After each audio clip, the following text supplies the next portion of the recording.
Chicos, empezamos ya. Como ya nos hemos presentado todos, voy a presentar un poco al ponente, que le conozco desde hace algún tiempo ya.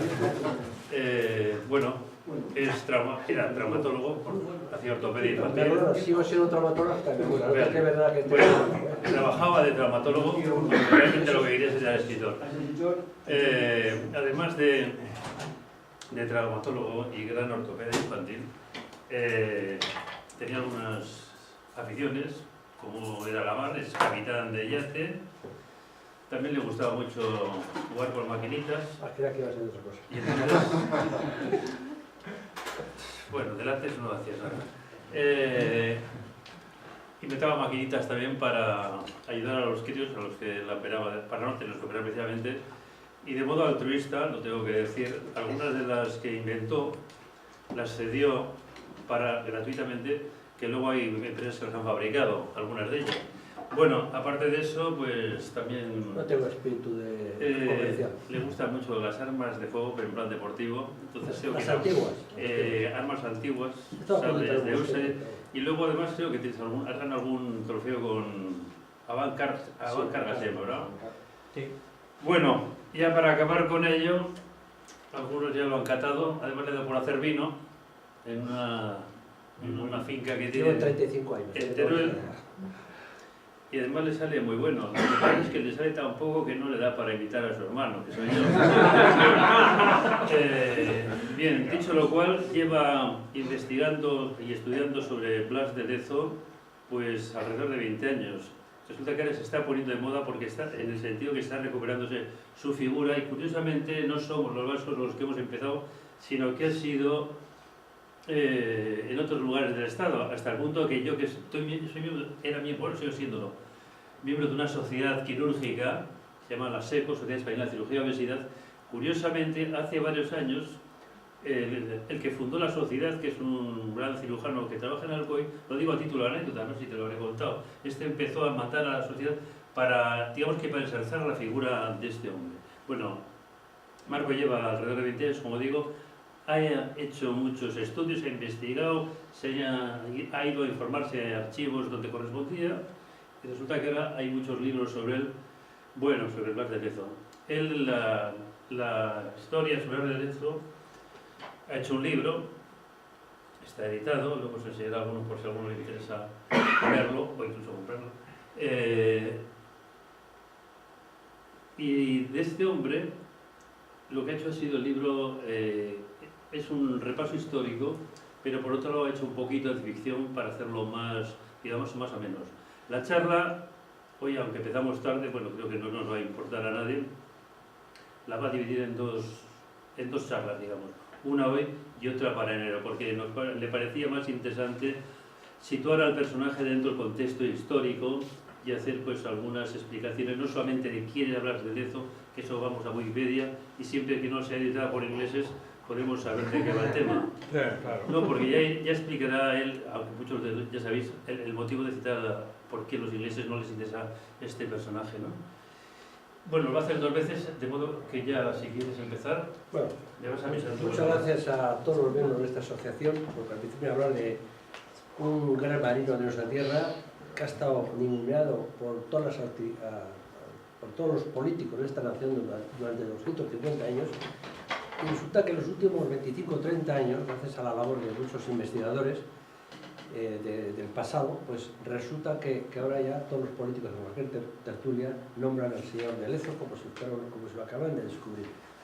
Es verdad. Incluso para un tema de corrupción le llaman de Lezo, puede haber llamado de Sebastián de Eslava, que era el virrey, que era político como ellos y corrupto a mano poder, pero no, le llaman de Lezo, la puñetera costumbre sigue de todo. Dicho lo cual, para el tema de la vida de nuestro personaje, que pasó muchos años en Francia, aproximadamente 17 años entre pitos y flotas pasó en Francia, pues resulta que todas las informaciones de sus hazañas allí se han perdido, muchas de ellas por culpa de la Revolución Francesa y por las distintas guerras que ha habido. Con el tiempo seguro que en algún oscuro rincón de algún castillo, algún casero, lo que sea, se encontraba un cajón con legajos, como de hecho ya está pasando, y digo, coño, mira lo que había aquí. El caso que por desgracia de este hombre, y aunque se ha adelantado un poco a la segunda parte, no se sabe ni dónde diablos le enterraron. Eso es el triste final de este señor. Pasa. Entonces, vi esta poesía, me destierro la memoria, voy a vivir del recuerdo. Buscarme si me os pierdo en el hierro de la historia, que es enfermedad de la vida, y muero viviendo enfermo. Me voy al yermo, donde la muerte me olvida, y os llevo conmigo, hermanos, para probar mi destierro. Es de don Miguel de Unamuno, en la novela he hecho varias. Yo también había hecho alguna, pero me pareció más lógica. Don Miguel no quise pisarla esa, porque es premonitorio de lo que le ocurrió a este hombre en vida. Yo, perfectamente olvidado, y adiós muy buenas. Pasa, siguiente. Bueno, como aquí hay gente, al dice la novela, me tuve que lidiar no solamente con toda la bibliografía, que es extensa, lo que he mirado, pero se copia a nosotros.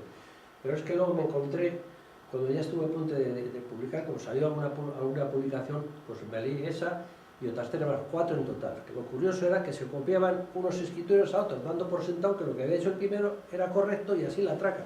Y de hecho luego el público, y sobre todo los periodistas y algunos que sean de historiadores, empezaban a poner los mismos errores. Entonces, que si los van a encontrar por eso ya es de la segunda parte. Eso está demostrado que me costó una pulmonía, un 23F, por cierto.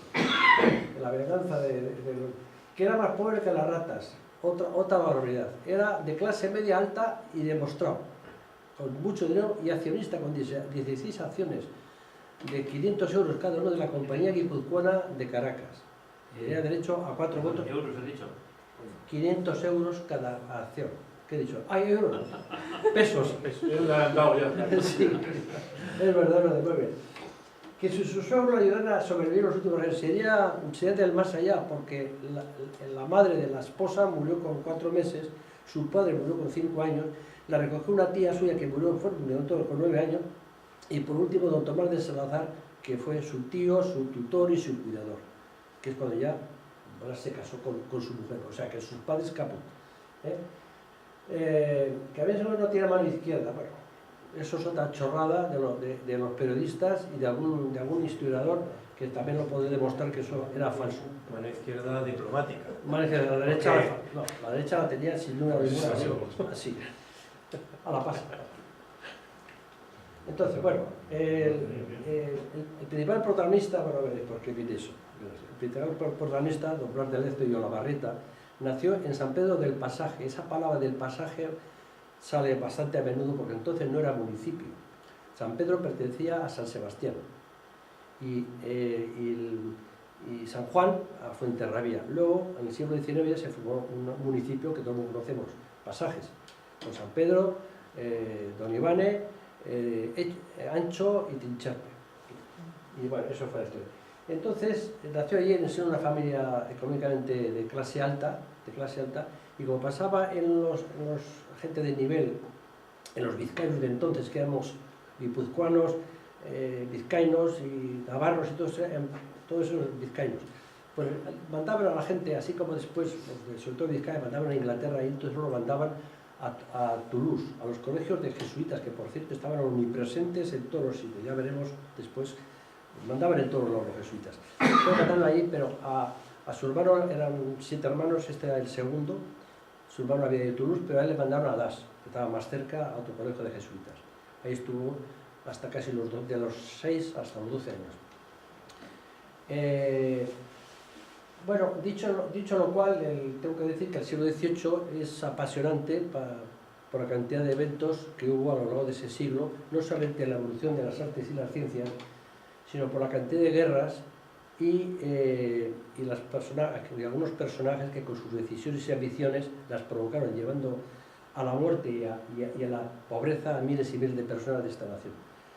Es también el siglo de la aplicación de la ciencia a la tecnología, donde Francia e Inglaterra se pusieron fueron potencias del conocimiento, sobre todo Inglaterra, que a principios ya del siglo, gracias a Abraham Delby, creo que era Delby, que era de una familia, por cierto, de siderúrgicos, diseñó el horno de coque, que eso tuvo mucha importancia luego en la siderúrgica inglesa de Sheffield, y entonces Sheffield y Manchester fueron centros muy buenos de siderurgia.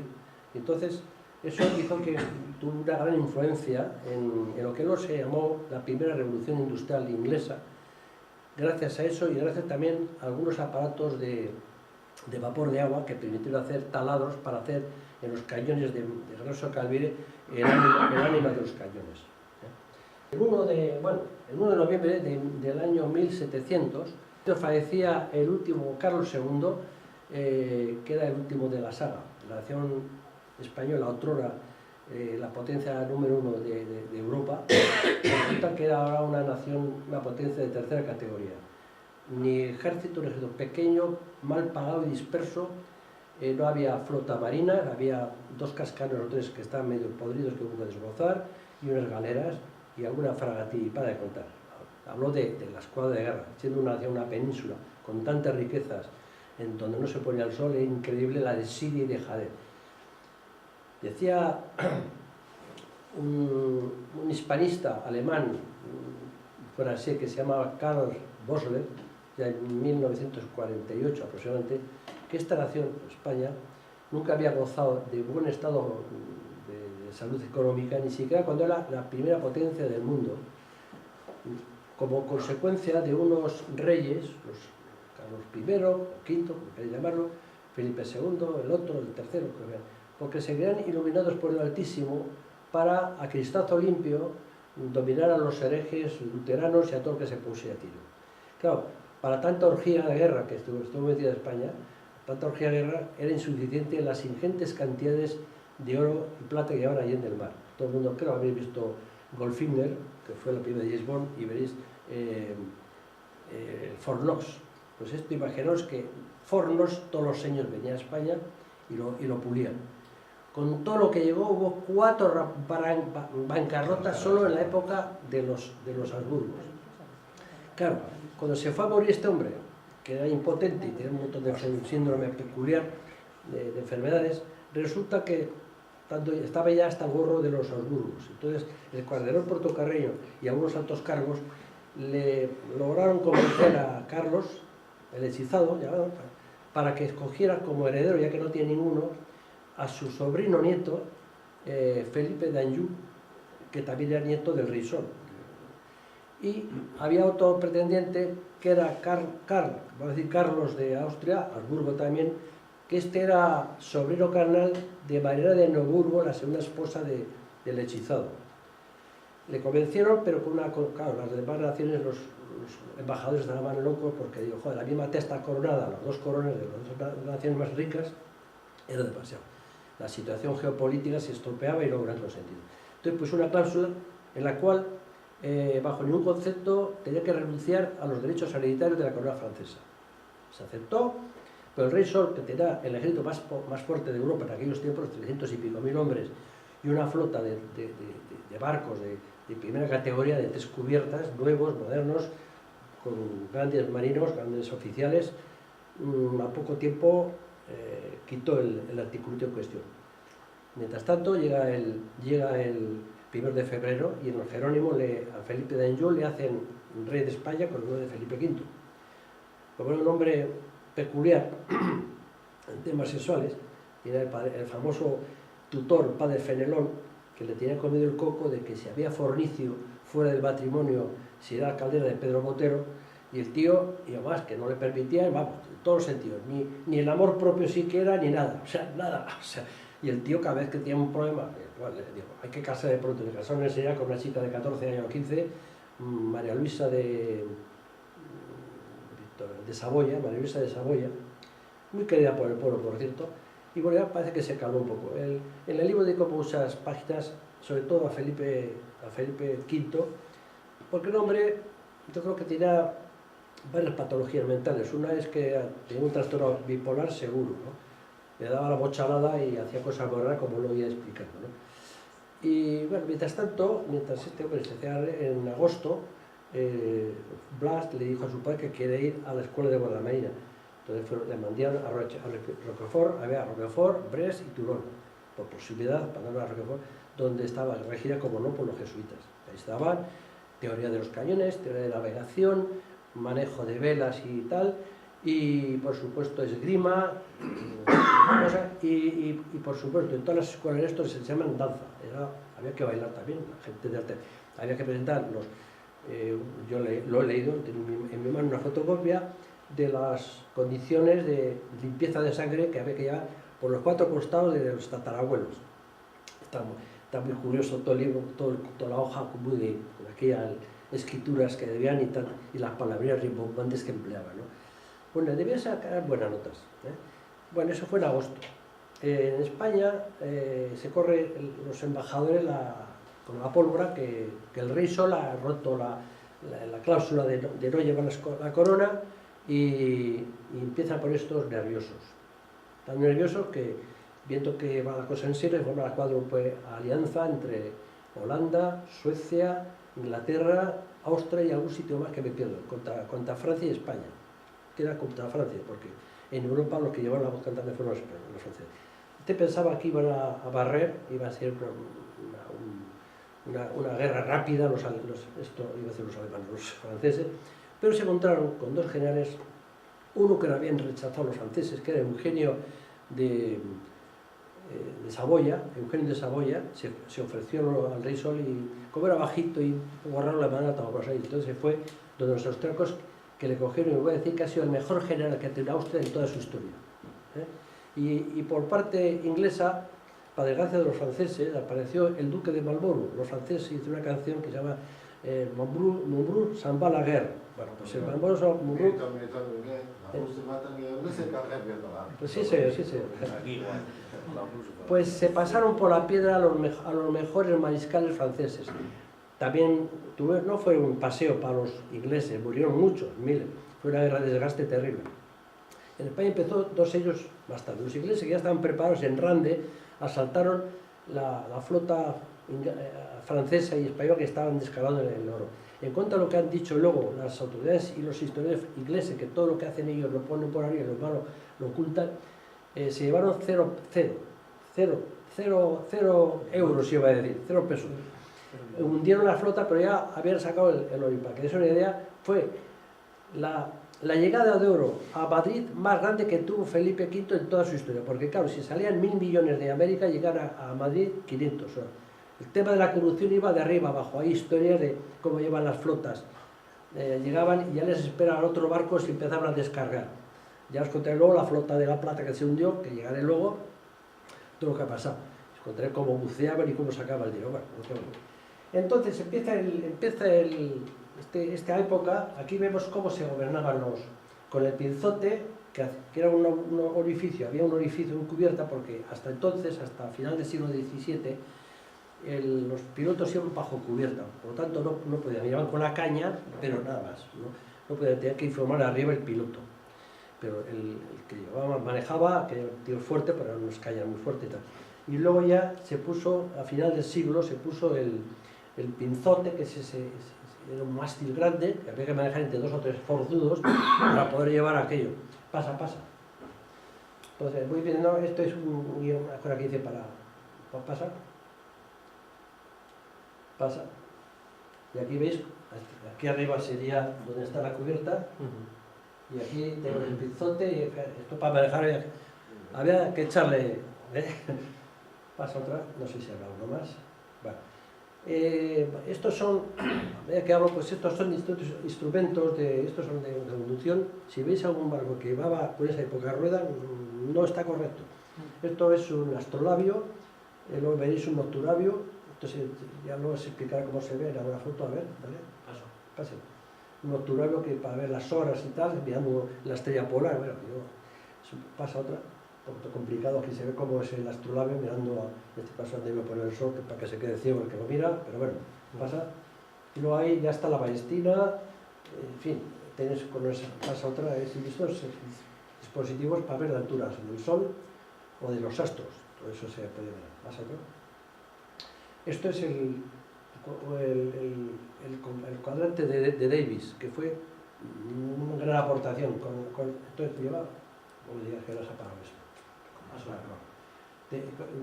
Con el horizonte se tomaba esta parte y esta parte. Esta la suma de los dos daba la altura. ¿Pasa? Esto ya saben lo que es, ¿no? La corredera. Otro. Y esto es el cuadrante inglés o el cuadrante inglés o de plomada, ¿no? Miraban por aquí, pasa otro que se verá la nota, el ducto, el horizontal, y este es el ángulo. Bueno.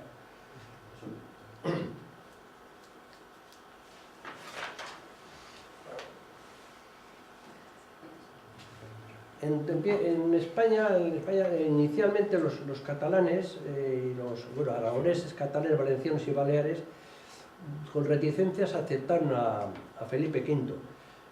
Tenemos el recuerdo de la última guerra que había habido, que el Tratado de los Pirineos perdió el Rosellón y la Cerdaña, la perdieron, y todo estaba un poco vasca con los borbónicos.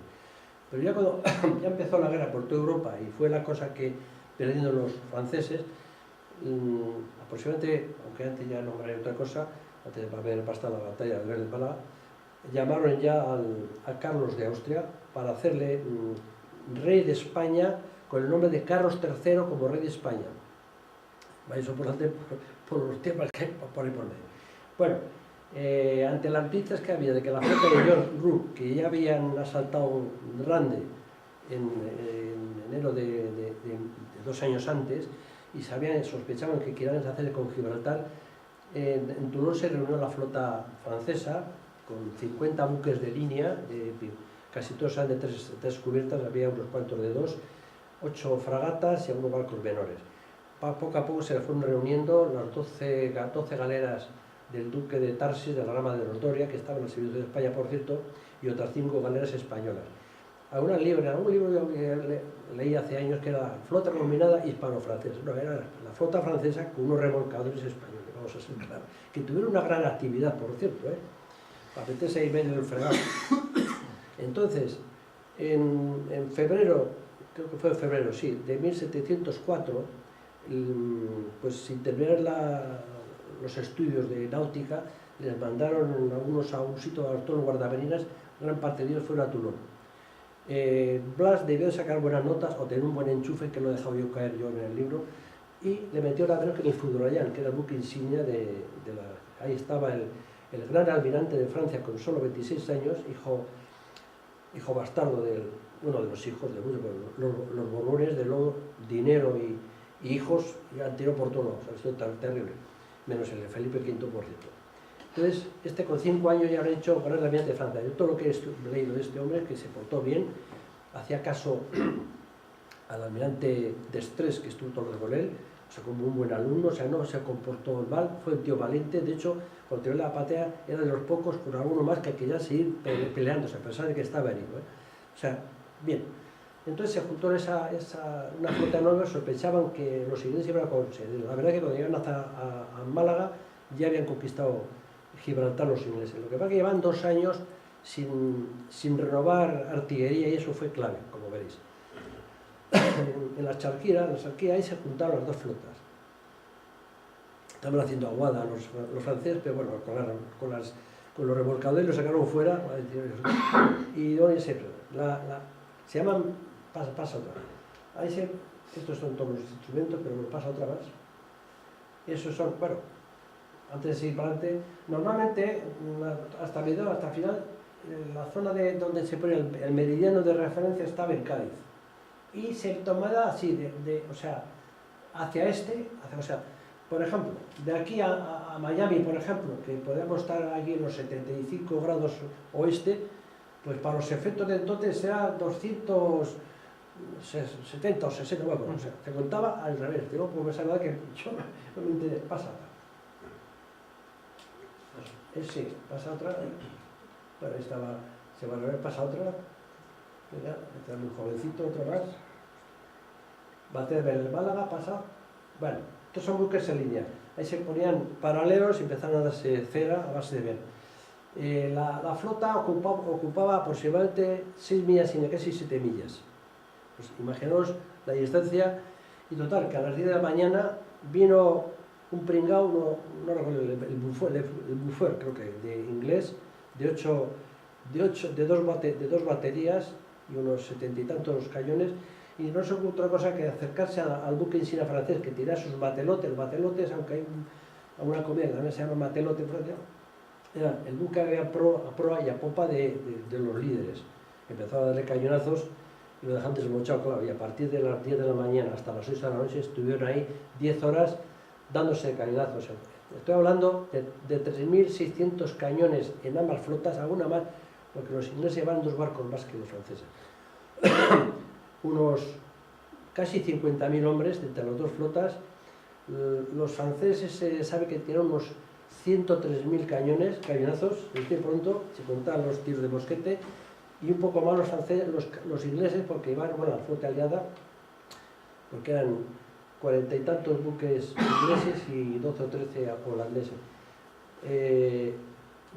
Aproximadamente el mismo número de cañonazos, alguno más, porque era el barlovento, y eso para la carga del cañón era más fácil, porque eran más rápidos.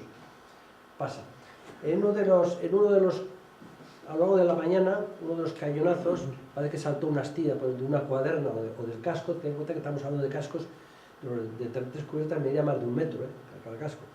Pero las balas de cañón de 24 libras podían pasarlas, y había de 36. Le saltó y le pegó la pierna. Claro, le hizo un destrozo terreno. Entonces le llevaron al sollado donde estaba, no de todos los, de toda la marina, sino al sollado del gran capitán. Por eso digo que debía tener algún enchufe. Estaba también en aquel momento con algunas heridas menores el duque de Toulouse, que era el almirante, y parece ser que mandó a su propio cirujano que le hiciera la remodelación. Bien por el shock, bien por el láudano y el lingotazo de aguardiente que les daban a todo lo que sea, parece que aguantó muy bien el tirar de serrucho y regularle todo aquello, ¿no? Hasta el extremo quedó tan impresionado, y se tiene la carta que mandó a su baita, a su padre, diciendo que no había conocido a nadie tan valiente como el guardamarina Blas de Lesseau y Olaga Betard. Bueno, le ascendieron por su valor y su entereza a alférez de bajel de alto bordo. Las clasificaciones que voy dando de los cargos me pierdo un poco, porque ahí había todavía las ordenanzas, tanto en Francia como en España, estaban muy alteradas. Ahí aparecen alférez de no sé qué, alférez de guardacostas, alférez de brulote, y yo ya no sé exactamente qué categoría era. Esto es un poquito, nos tocará hablar un poco de máster digital. Pues bueno, la licencia revela que luego se hace mención, si es la mayor, la de Gavia, siempre se llama, ve la de Gavia de la mayor, o incluso a veces también la de también le llama la Gavia del triquete, yo lo he oído también, y Juanete y sobre Juanete, y son nombres que se escuchan muy frecuentemente. Ya se empezaron a poner por aquel entonces, aquí al principio, aquí ha puesto Cangreja, al principio en estos mártires llevan una latina. Esto, la Cangreja fue posterior. Sí, pero todos los navíos de línea. La mayor parte de barcos todavía no habían salido, o sea, que había que salían y vean las propiedades. Normalmente el Mesana iba en popa, el mayor iba un poquito, bueno, creo que tiene las medidas, está un poquito más, crujía un poquito más atrás del centro exacto. Y este, que es posiblemente sea más importante, el trinquete, porque es el que para dirigir sobre todo las maniobras, aparte el timón era este. De ahí que la mayor Churruca y muchos siempre decían que había que desmochar que para fastidiar, aparte si se podían, por esta zona de aquí. Las aletas, babor, estribor y la pala, dejarle sin el gobierno. ¿Pasa? Sin gobierno y sin oficiales que estaban ahí. Sí. Bueno, era quitarle a los sí, los oficiales están más por aquí cerquita. Por aquí, eso. Y se iban sustituyendo. Bueno, aquí, aunque pone ver, hay una cosa que no han puesto. El marchapés, que era una soga para poderse pisar. No lo han puesto. Bueno, pues pasa otra vez que hay. Aquí tenemos el mástil mayor,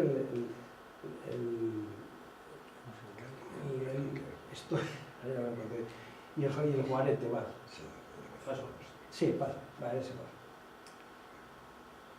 Aquí un corte mientras hablo, pues esto. Bueno, mientras hablo, vais viendo aquí un poquito con el tema, los forros y todo el rollo. El Blas, una vez que se curó, pasó al Mediterráneo, y entonces ahí anduvo ahí más o menos cosa de un año, suministrando Aragón, Cataluña y Valencia se habían ya puesto por su cuenta y habían empezado las hostilidades, inicialmente llevar la voz cantante los austracistas. Entonces, Peñíscola y Jaca se mantuvieron fieles a los Borbones. Entonces, estuvo llevando inicialmente suministros a Peñíscola en alguna pequeña fragatia, no sé, claro, que podía tener, estaba de Alfred todavía, pero debía tener alguna actuación muy importante, porque era un hombre muy lanzado, porque consiguieron en una semana dos mercantes holandeses, y es curioso que le permitieran llevarlos como jefe a Bayona para reconvertirlos luego en barcos de vigilancia de costa, de guardacostas, y a visitar a su familia en el pasaje. Y fue la última vez que se tiene noticia de haber estado en Blas de Lezo en pasaje, voy a decirlo así. Aparte que se llevó por también porque ahí le hicieron ya Alfred de fragata. Ya pasó ahí Alfred de tubo de fragata. Luego estuvo, a ver, para tener un poquito, Alfred de autobono, Alfred de fragata, sí. Luego estuvo un tiempo también por el Atlántico, como cosa de un año, en 1707, como estaban atacando las tropas del duque de Saboya, que era el padre de la reina, por cierto, estaban sitiando Toulouse y Marsella, le enviaron ahí, lo comió con otros muchos oficiales que eran expertos en artillería. Y una cosa que aparte le costó un ojo de una esquirla, le hacía un cañonazo, ¡pum! Y se quedó con este ojo ya vacío, la segunda avería que tenía. Eso le marcó toda la vida, donde cada vez que iba a un sitio y te veía que ya con tú ya más responsabilidades, ponía siempre los castillos, los ponía siempre con sacos terreros y todas esas cosas, para evitar que le saltaran esto, porque él le afectó mucho eso. Bueno, pasa otra. Luego, de allí terminó llamándole en Sevilla para reunirse con una flota que fue al Caribe con un grupo de naves para proteger, para ir a hacer el comercio y protegerlos. 2 buques de línea, de 3 cubiertas, iba de segundo o tercer oficial, y claro, ahí estuvo año y medio en Caribe. No me imagino a este hombre quieto, y prueba de ello que a la vuelta capturaron nada menos que 10 mercantes ingleses, que es una pasta, ¿no? Los cogieron. Y a él le hicieron teniente de fragata, vino ya de ahí como el teniente de fragata. Aquí tenéis cortes de un navío de 3 líneas. Esto han puesto muy bonito, con mucho peso, pero ahí estaba la Argentina, que era un sitio de contaminación terrible, porque meaban, cagaban y todo, se colaba todas las aguas y fecales y era un nido era terrible, las condiciones no os podéis imaginar. Resulta que llevaban los buques del día de guerra, ¿se entiende? Los oficiales llevaban hasta ganado, cabras, hasta vacas, las llevaban en un sollao, no sé si aquí en el segundo sollao, y justo delante estaba la enfermería, por ejemplo, y la gente con todo cerrado, cagando, era terrible. Las condiciones higiénicas de aquella época, con decirte que cada vez que iban al Caribe y salían con algunas tropas para llevar ahí su par de la marina, si salían 1000, llegaban 850. O sea que los números de muertos eran grandes. Bueno, y ahora viene pasa. Después de volver de ahí del Caribe, le mandan a Roquefort. Estaba de teniente de fragata. Estos son refuerzos, la Bular Camas, que era para reforzar los barcos de línea y sobre todo para reforzar las cuadernas. Son estas 3. Y luego ponían una especie de transversales que tiene un nombre que no me acuerdo cómo era, para sujetar todo aquello. Bueno, pasa, que tampoco va a ser de.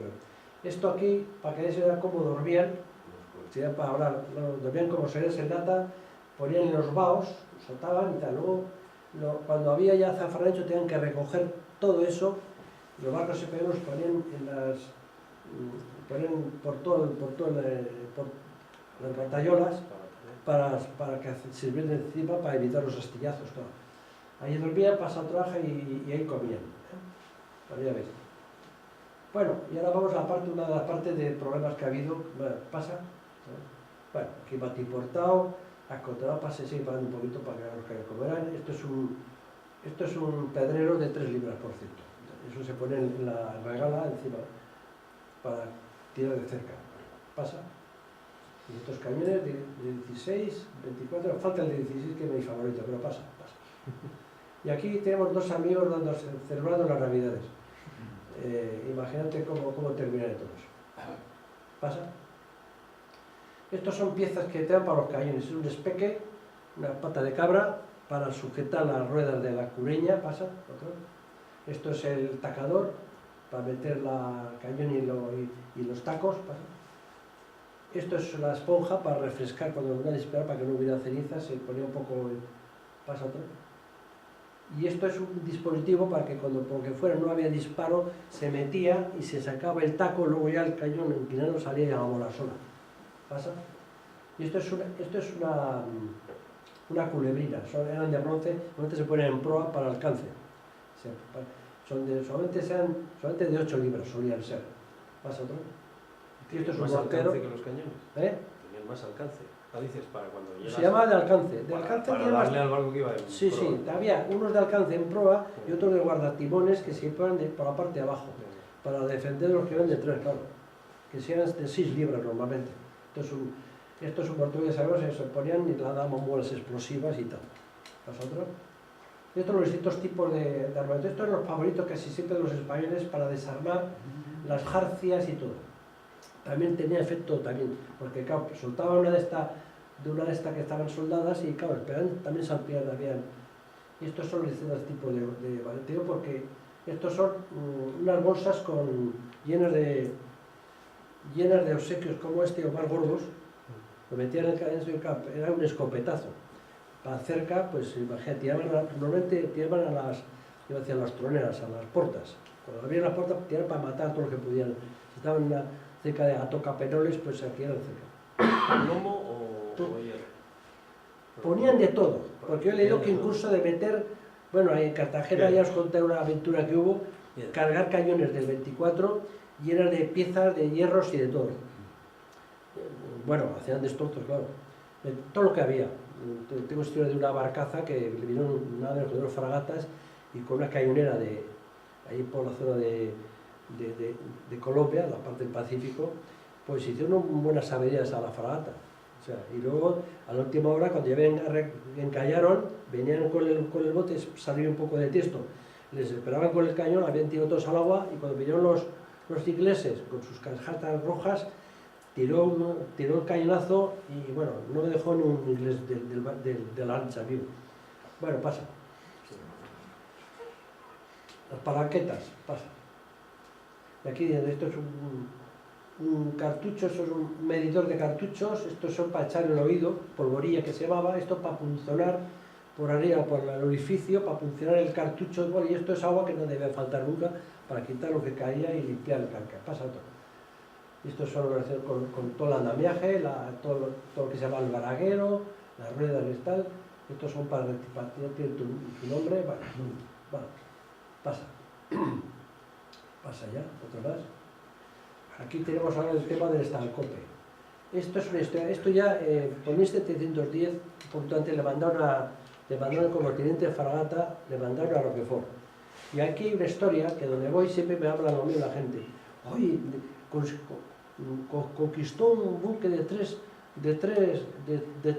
cubiertas. Yo ese tema, yo creo que algo pasó, porque en el Museo Naval que yo estaba allí tienen 2 cuadros que ya traigo luego. Pasa otro. 2 cuadros, este es uno de ellos y pasa otro más. Pasa así. Y entonces aquí, lo que me dio la idea fue esto. Fíjate que aquí se ve un motobarco. Y todo aquí no se me ve, pero aquí una de las banderas está la inglesa y la de la Compañía Británica de las Indias Orientales. Entonces, a muchos autores han quedado, a ver, esto se hicieron ya muchos años más tarde. Se le ve revolcando aquí al de 3 cubiertas, el padre no se ve muy bien. Entonces, ha dado lugar a que no se sepa si ese hecho ocurrió en el Atlántico, el Mediterráneo o en el Caribe, no sé, porque veían que había algún barco par. Yo pienso que algo tuvo que ocurrir aquí pone, llevando el estancope que estaba, cuyo capitán se llamaba John Combs. Yo he visto ya muchos investigadores, está todo demostrado. No existió ningún buque de 3 cubiertas, eso garantizado y fijo, que se llamaba estancope. Sí que existió una fragatilla corsaria de la compañía inglesa de las Indias Orientales que se llamaba Stanhope, y que el capitán se llama John Combs. Pero claro, una fragatilla que cogió, cuando se sabe que cogió, que capturó en su vida más de 50 fragatas, barcos de mercantes, porque las hizo gordas, este hombre, una fragatilla no pone nada eso. Solamente uno de los que cogió en el Pacífico, voy a hablar, que se llama la holandesa Vlissingen, esa tira 50 cañones. Era una flotilla de 5 barcos, se lanzó con sus 3 mercantes, que eran mercantes preparados como... O sea, se tiró a por ellos, cogió a 2 o 3, 2 se huyeron, y 2 o 3 cogió. Entre ellos la Vlissingen de 50 cañones. Y que por una fragatilla le pusiera aquí yo lo he hecho a mi forma en la novela. Yo pienso que capturó la Stanhope, que pudo haber sido esa pequeña, y se encontraría con un barco viejo. Todo esto es la compañía oriental, casi todos son barcos de segunda o tercera mano, con muchos años, muchas veces afectados por la broma, que es un xilófago. Y posiblemente viniendo este hombre que había, yo lo he puesto así, que había capturado la Stanhope de verdad, descargarían, no recuerdo cómo se llama la isla que hay cerca de Plymouth, y entonces metían gente para llevar la fragatilla, y de repente se topan de popa de este otro, se encuentran con este, que trae la anterior diapositiva, Miguel. La anterior.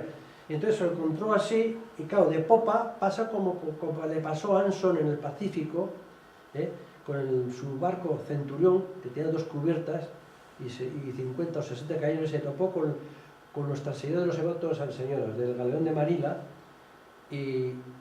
pero se lo topó así de popa, por la popa, y empezó a caer en el y lo arrasó, dejó sin gobierno y mató más de 80, al final tuvo que rendirse. Entonces yo pienso que esto lo tuvo que capturar así a este barco. ¿Qué pasa? Que lo llevarían de remolque, llegaría en malas condiciones y lo terminarían desguazando y aprovechando. Y del Stanhope nunca más se supo.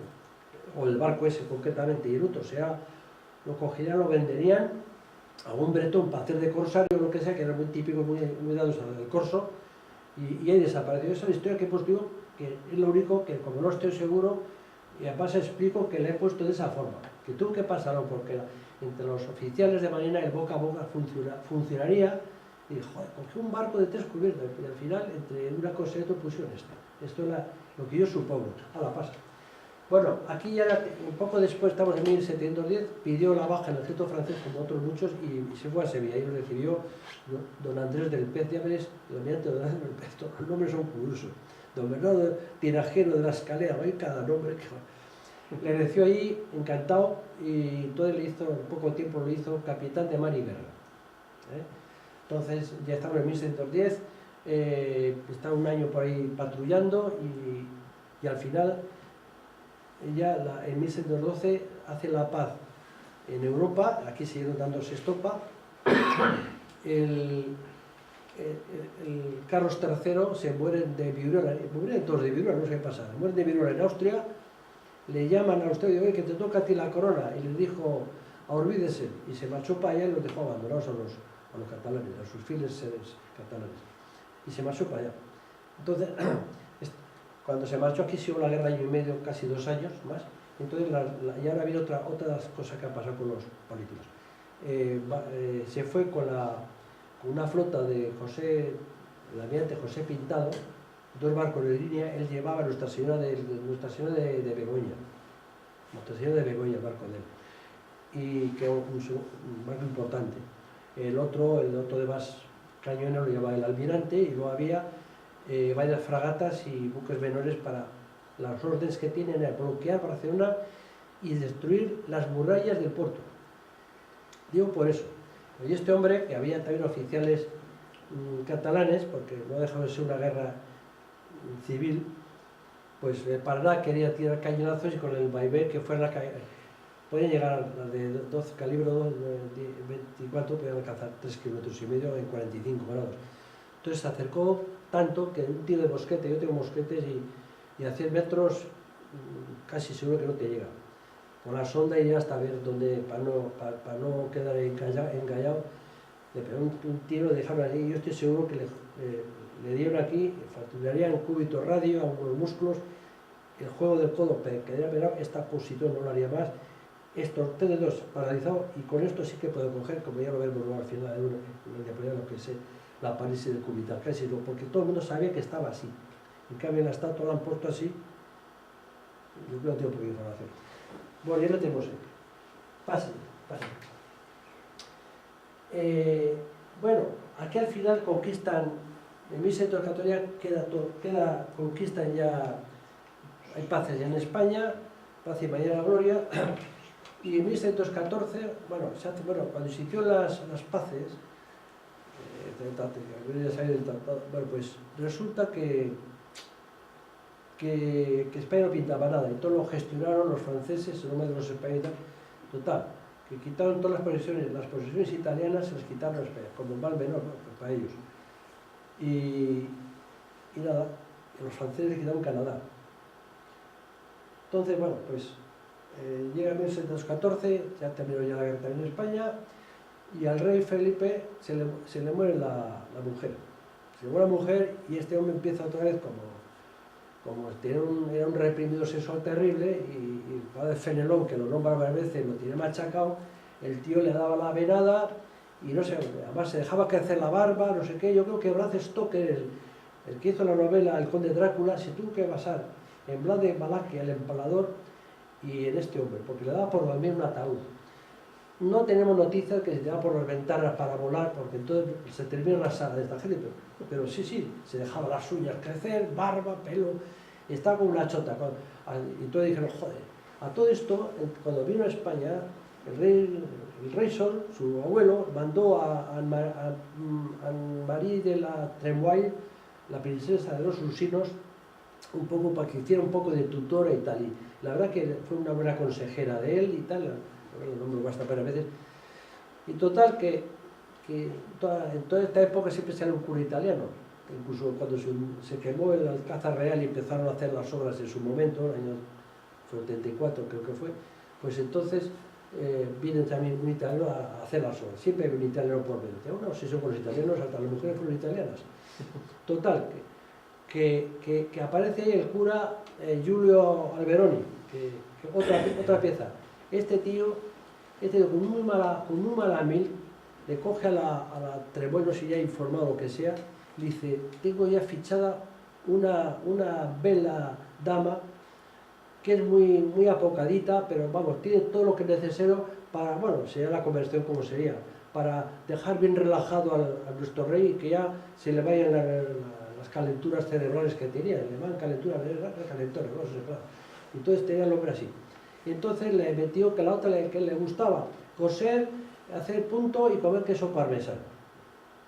La voz en cuestión era sobrina de Mariana de Nervuro.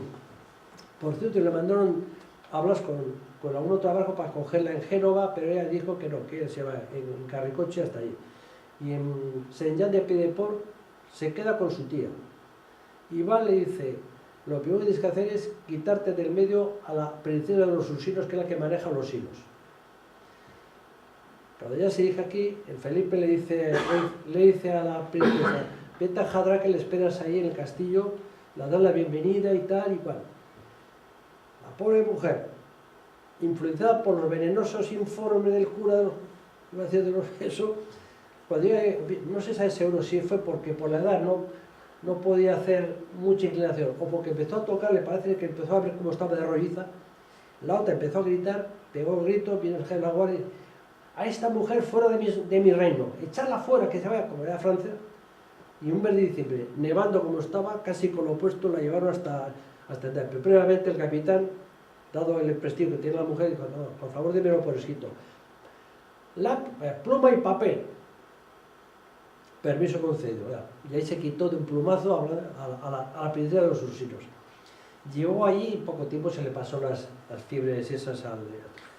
Ahí se terminó la primera parte y luego un año más tarde, por cierto, viene el hundimiento de la flota de La Plata ahí en la costa de la Florida, entre Cabo Cañaveral y Miami, se hundió por un huracán tremendo.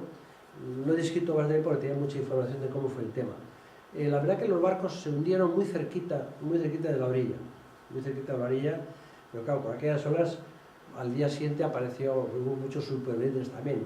Tan solo un barco quedó en un río, clavado ahí, y un barco se desguazó también, pero vamos, que se salvó toda la tripulación. Y entonces apareció al día siguiente, debió ser espectacular ver todos los mástiles asomando acusadoramente al cielo, como digo yo, y toda la costa llena de cadáveres, claro, toda la flota abajo. Entonces hubo supervivientes, hubo el oficial de más graduación, los dos principales almirantes murieron, pero el que estaba en pues empezó a organizar aquello para buscar agua, para buscar comida, porque murieron todos los animales que traían, bueno, que fuera. Y entonces ya con algunas barcas que pudieron arranchar, unos fueron a San Agustín de la Florida, al castillo de San Marcos, y otros pudieron llegar hasta Cuba para avisar que había supervivientes y que había pasado, que mandaron buzos para ver si podían salvarles y recuperar todo lo que se podía de oro. Claro, mucha gente me ha preguntado, ¿cómo los buzos? Si no había escafandras. Pues los buzos operaron campanas de campanarios. Les bajaban con una campana y ellos, a veces bajaban la campana, dejaban un poquito más cerca del agua, que da una capa de aire, bajaban una piedra y con aguas bastante claras que iban cogiendo las cajas piedreras, los ataban y los iban subiendo. Y entraban para respirar y tal. Problema que murieron mucho, porque respiraban, claro, a medida que bajas el pulmón se te queda colapsado. Si tú respiras y subes con eso se te revienta. Murieron el 30 y tantos % de los negros y mulatos que trajeron para hacer esa labor. Se recuperó casi todo el oro y la plata. Pero ahí empezó, resulta que los puertos de la costa atlántica, ahí viene una parte que se llama la edad de oro de la piratería. Todo el mundo nos habla de Morgan, de Drake, pero la edad de oro, donde no han hecho las películas estas de los piratas del Caribe, es esa época. A partir de 1614, que se terminó la guerra, y los privates ingleses, o tragates, como se llaman, se encontraron sin trabajo. Y entonces, enterados por el Boston New Letter, que era un periódico que había en Boston, los ingleses han sido unos artistas, tiene un periódico por todo este tipo de información, a su forma, pero información. Entonces les dijo que estaba aquí lleno de oro y tal, ¿para qué te cuento más? Entonces empezaron a organizarse para asaltar el oro. Mientras tanto ya se fueron recuperando casi todo el oro. Quedaron algunas piezas, yo en la novela he hecho ahí una historia también, de los ficticios, de un tesoro y tal, tiene su pico porque es que han estado encontrando todavía restos de... Hace 2 años una familia de buscadores de oro, a 150 metros de la orilla, por esa zona, encontraron una cadena de oro y algunas cosas más valoradas en $3 millones. O sea, que se siguen encontrando cosas, pero el 90% de lo que hubo dentro se pudo recuperar. Curiosamente se recuperó, y lo que se lo recuperado era el doble de lo declarado en los barcos de los que se hacía de toda la picaresca que entonces. O sea, documentado. Se iba recuperando. No, los españoles hacen una cosa muy buena en ese sentido, que siempre llevan un notario para cualquier cosa, venga, los libros con lo que iba cada uno, pero claro, 10 para allá y 10 que no declaro. Bueno, eso hemos hecho todos, controlado, todo el que pueblo lo ha hecho, joder. Pues lo hacían lo mismo, coño.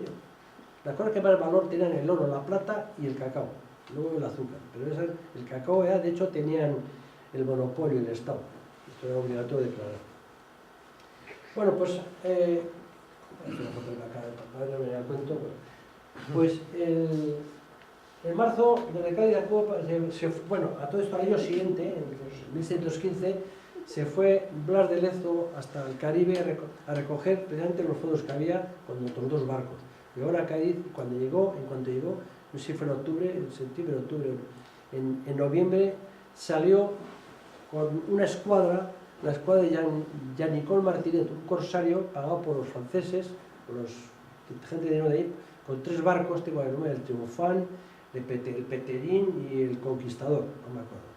Salieron 3 barcos que con un pastón le daban al mes terrible, más luego unas condiciones de barcos que cogían, se quedaban, en vez de dar el 10º, inicialmente era el 5º real, luego ya era más que el 5º, era el 10º y el 15º para el rey. Pero a este hombre le dieron casi el 50% de lo que cogían, los barcos que se cogían, todos tenían que pasar a las manos españolas, pero las mercancías se podían llevar más del 50% en teoría, o sea que al final se llevó todo. Y las condiciones eran que después de organizar lo que iba a ser la flota del Mar del Sur, que era la zona del Pacífico, iba a crear la zona del Mar del Sur. Este iba al principio como jefe de escuadra, con sus 3 barcos. España lleva un cascarón, Nuestra Señora del Carmen, un cascarón que tenía ni sé unos años, que terminó muy mal. Y ahí iba Urdinzu, no me acuerdo el nombre, Urdinzu y Blas de Lezo de segundo. Y van a ser los que iban a formar la flota de la Plata, del Mar del Sur, la flota del Mar del Sur. Sí, que era del Pacífico. Cuando llegaron al Cabo de Hornos, cuando llegaron al Cabo de Hornos pasaron 2, el Triunfal y el Conquistador, llegaron hasta el Callao. Pero la Peterín tuvo que darse vuelta y la mismo que la de Nuestra Señora del Carmen se dio media vuelta, pero no pudieron pasar. Arreglaron los franceses el barco y pudieron otra vez pasar. Claro, el pitorreo de los... Estos fueron al virrey del Perú, que era la pieza más cotizada para todo lo que quieran medrar, la ciudad de los reyes y todo aquello, pues le dijeron que ningún español iba a poder venir ahí con aquel barco, no le faltaba razón. Tardaron 2 años. 2 intentos de cruzar, no pudieron. Al final tuvieron que... Pero mientras tanto, capturaron a un montón de barcos, sobre todo franceses, el Petit de Oricá y unos cuantos más, los capturaron, los arrancharon, preparados para reforzando los baos, para poner algunos cañones un poquito más fuertes, y pudieron ya cruzar 2 años. Mientras tanto, ya estamos en 1800, cuando llegaron en 1718, mientras tanto la reina con el cura que ahora ya había ascendido a cardenal, que tenía obsesión siempre tenía obsesión con Italia y quería meter ahí a alguno de sus hijos como virreyes. Pues ni más ni menos buscaron un pretexto para hacer guerra a los austriacos, que eran los que se habían apoderado de Italia. Y como siempre es fácil encontrar, pues resulta que los austriacos tenían detenido, no sé por qué, a un dominico que era el jefe de la Inquisición, y lo ejecutaron. Habéis mandado a pues entonces guerra a los austriacos. ¿Qué pasó? Que fue la flota de Oquendo y tal, llevaron gente, descargaron y ahora ya empezaron a preparar el cabo Pasaro. Resulta que el cura, que ahora cardenal, no había avisado porque fue el embajador inglés, que no se le ocurra atracar en algún puerto de Italia porque entraremos en acción nosotros. No le dijo nada a Oquendo ni a José Patiño que estaba ahí. Total, que estando fondeados, esperaron, vieron a la flota inglesa y claro, empezaron a cañonarles, y bueno, hicieron un desaguisado. Luego, por supuesto, los ingleses dijeron que habían empezado los españoles, y estando ahí fondeados, lo de siempre, ¿no? Hicieron una cañonera. Esto es Cabo Pasaro, en Cabo Pasaro, en Italia. Sí, eso fue gracias a la reina. Mientras también allí hubo un intento de hacerse con la Florida. Siempre que pasaba algo, los ingleses querían tuvieron que meter con la Florida y salieron bien machacos también. Bueno, y así se tuvieron que pedir sopitas el rey. Cuando espabiló, mandó a tomar por saco al cura y un paz y media gloria. Este hombre llegaron ya por fin al Callao y en 1720 empezaron ya a hacer capturas. En 1722, por enfermedad deja Urdinzu y se queda Blas de Lezo, que recibe el nombramiento de jefe de la flota de Mar Sur. Venga, a la 1. Y hasta luego. Allí, por cierto, hace tal número de conquistas entre el Jean Nicole ya se había marchado y se fue, por cierto, dejó los barcos en España, cumplió su... iba multimillonario el tío. Blas de Lezo cuando llegó empezó a hacer capturas. Ya en 1722 había un pirata por allí inglés con 2 barcos de 2 cubiertas y 60 y tantos cañones, se llama John Clipperton. Sí, John Clipperton, sí. Pues este tío lleva 2 barcos, se enteró que venía Blas de Lezo, porque este ya tenía fama de Vicente Paragao. Por decirte que con los 3 barcos que ya llevaba, 3 mercantes, la construcción naval de mercantes y una fragata no tiene que ver nada. O sea, los baos son el doble de gordos, los cascos ya en una fragata son por lo menos de 60 centímetros de espesor, y en cambio un mercante, pues eso, flotar y llevar, no tiene por qué llevar tanto. bueno, pues se arranchó y se lanzó contra una flotilla de cinco mercantes, de 5 fragatas mercantes, porque tiene un nombre curioso, holandesas, se lanzó a por él. 2 escaparon, pero 3 capturaron. Entre ellas la principal, que era la Blisinger, de 50 cañones. O sea, los tenía bien puesto el tío. Y empezó a coger ya barco que cogía, lo preparaban, se hacían los arreglos que había que hacer y a por más barcos. La verdad que terminó haciendo una flotilla bastante grande. El pirata inglés se enteró que estaba que iba por ellos, pues a pesar que de 2 barcos. Aquí viene otro de los errores que hay en los historiadores. Se alargó. Yo, la primera vez que leí, decían, bueno, se alargó, pero al llevar a Batavia, que entonces era la Indonesia holandesa, le ahorcaron por pirata. Mentira, llegó a Galway, en Irlanda, y justo una semana después murió. Está eso constatado y cierto. No murió ahorcado, se murió en su cama en casa. Muy rico, o sea, más rico del cementerio. Pero bueno, se quitó a un potencial enemigo el Blas de Lezo.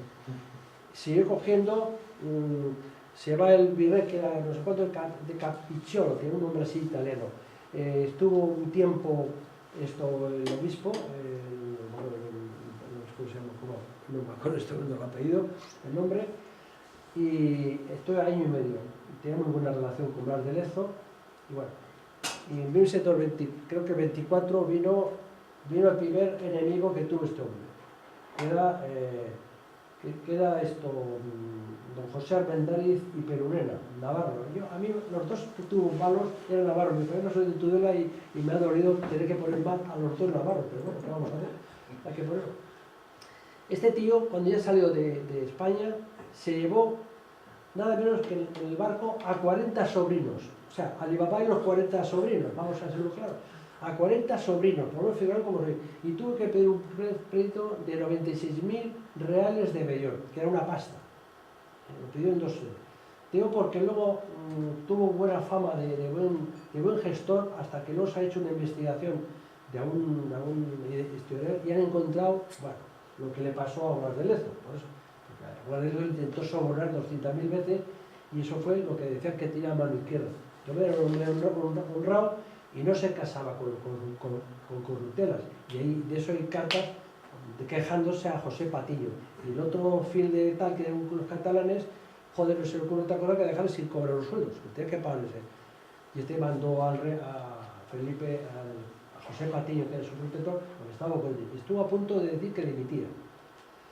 Bueno, ahí tuvo unos años siendo mandamás de la. Bien, este tío le empezó el virrey, le intentó sobornar de mala manera. Primero quería obligarle a meter en los barcos que cogía a sobrinos o afines. En cualquier negocio que había, siempre había un sobrino. Siempre había, tuvo follines por todo ese tipo.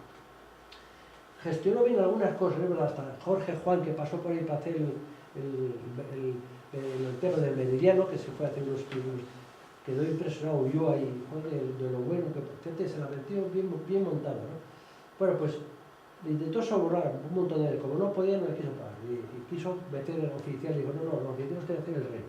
Yo mando el informe, si usted quiere, manda a tener otro informe y tal. Y el rey lo refrenda, y entonces va a dar los nombramientos de la gente que yo he traído aquí para ocupar esos puestos. Como ahí no mojaba, porque quería mojar, ¿qué hizo? Con el marqués de Torretagle, otro pollo que sale por el medio, organizó una flota de barcos de corsarios, porque ahí el virrey podía echar mano. Porque cada barco que él cogía, hacía la venta, 5 para mí y 5 para el rey. Y el resto lo repartimos con los sobrinos. O sea, una jeta, por el chip ya estaban los sobrinos. Y eso es. Y, bueno, se ha ido pardas. Entonces, una de estas, conoció a su mujer, ella tenía 36 años, y le presentó una jovencita de 16 años, debía estar de buen verla. Bueno, le dio permiso a su tío de Tomás de Salazar, y el arzobispo les casó y todo, o sea, fue una boda. Es la única época que seguramente sí que tuvo ayuda del tío, no de los padres, del tío. Pero ahí viene la segunda parte. Se entera el tío, él ya había mandado cartas de que quería dimitir, y el tío se entera de que tierras que pertenecían a los padres de Mónica Josefa, que se llamaba su mujer, y Bustíos, que estaban ocupadas por unos familiares que no tienen derecho. Y entonces les cogió y dijo, pues tienes que hacer estas gestiones para demostrar que tu mujer, o sea, mi sobrina, es la que hizo las gestiones. Y bueno, os puedo ya adelantar que ya, después de juicios, como son los juicios de aquí, se hizo unas propiedades en Segovia y Ávila que le supusieron unos jugosísimos dividendos. O sea, después de una rata, ya digo que la gente está en la nación, cogemos el no para dar más dramatización, que si medio hombre, que fue mentira, él le llamaba medio hombre, que sea pobre, mentira, era un tío rico. Bueno, y entonces ya por fin, en 1727 ya recibió la orden de que podía regresar, pero se ve que había cogido la fiebre amarilla, porque ahí hablan de trastornos intestinales, el vómito negro, y parece que había cogido la fiebre amarilla porque estuvo fastidiado un par de años, estuvo mal, no sé si fue solo eso o alguna cosa más. Y ya regresó en 1730, regresó a Cádiz con su mujer, ya para entonces ya tenía 3 hijos, en total tuvo 7, por cierto, el tiempo de Blas, y se quedó, cuando llegó a Cádiz, a poco tiempo cogió la casa más cara y más bonita, yo estaba allí, en la calle Larga, número 70. Un edificio de 4 alturas, el más soberbio o sea, de pobre nada. Porque entonces sí, aquí en España le dieron ya, el nombramiento era de 1727, le dieron con atraso todos los dineros que le debían de esa época, pero el resto le siguieron llevando hasta el propio rey, al virrey que mandaba los dineros, lo mandó pues casi cuando se iba a marchar ya de nuevo otra vez a la última, que sea su última batalla. O sea, tuvo mala mil de 3 pistoles. Bueno, aquí empieza. Sí. Bueno, no sé, como es un poco tarde, yo creo que esto podemos dejar para otro día, ya cuando viene aquí, porque hay cosas muy bonitas, pero se puede añadir ya esto lo que falta para no alargar el tema, porque ya hay unas batallitas y unas cosas, no merece la pena, para dejarlo por otro día con lo que queda, pedimos más pronto y ya está.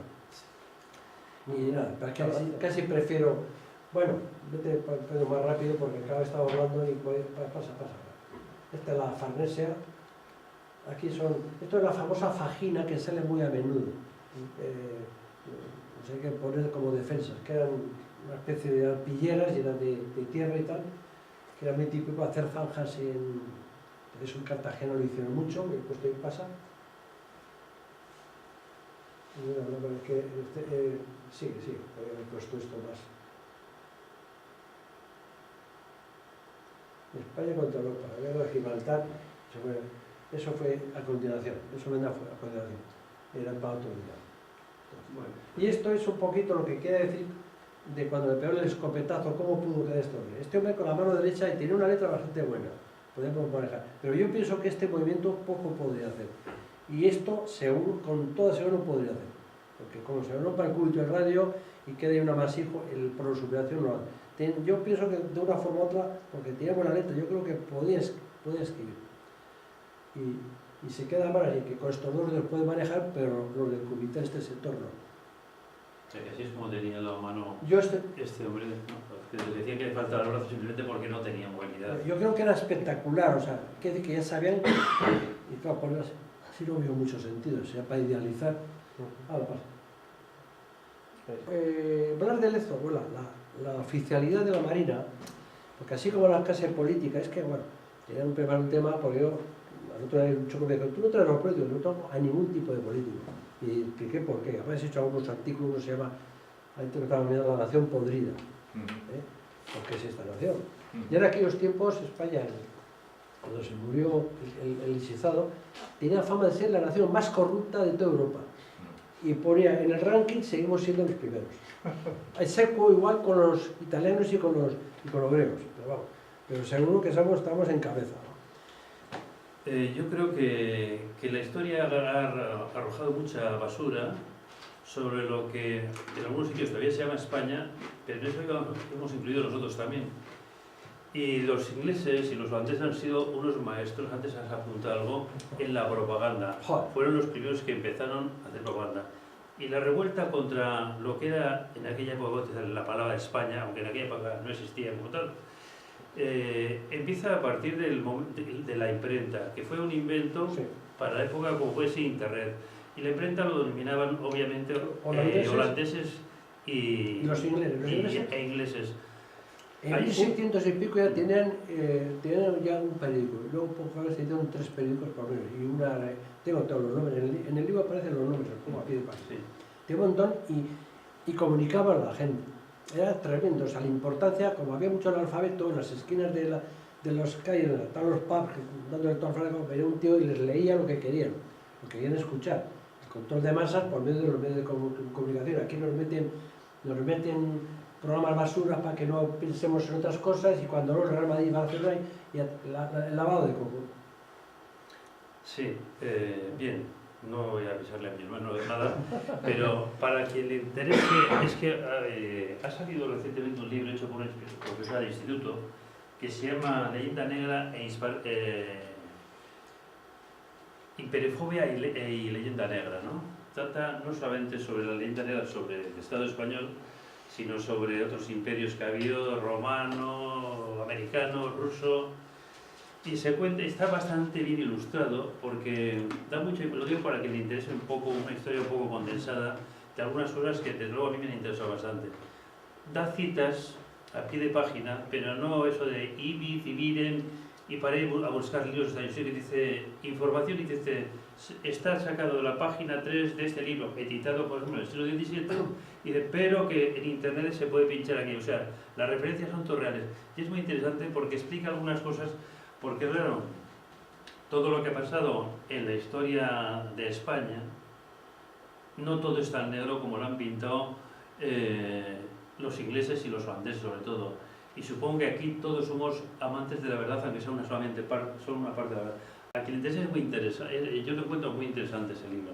Y se puede comprender también por qué la propaganda es tan importante, quiénes empezaron y por qué determinados países anglosajones, sobre todo ingleses y los yanquis, no han borrado de la historia, y con los Blas de Lezo sí, es objetivable además, han borrado de la historia las derrotas y las grandes derrotas. Además ha habido, antes le comentaba uno de aquí que por ejemplo los yanquis perdieron una guerra pero bien perdida en Filipinas, el año creo que fue en 1904, cuando echaron a los españoles de Filipinas. Ellos lo que querían era colonia, porque querían ser un imperio colonial.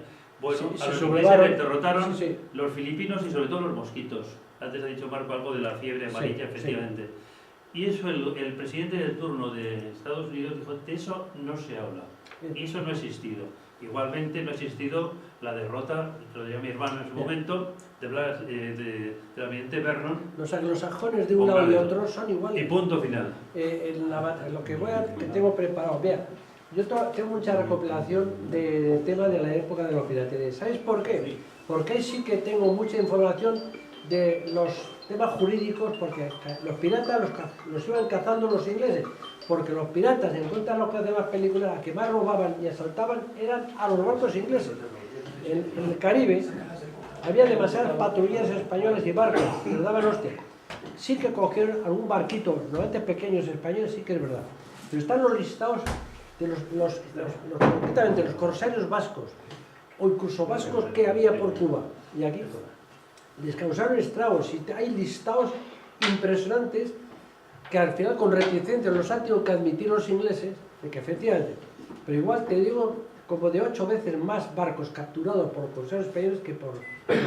Y los piratas asaltaban más a los franceses, a los holandeses y a los ingleses que a los españoles.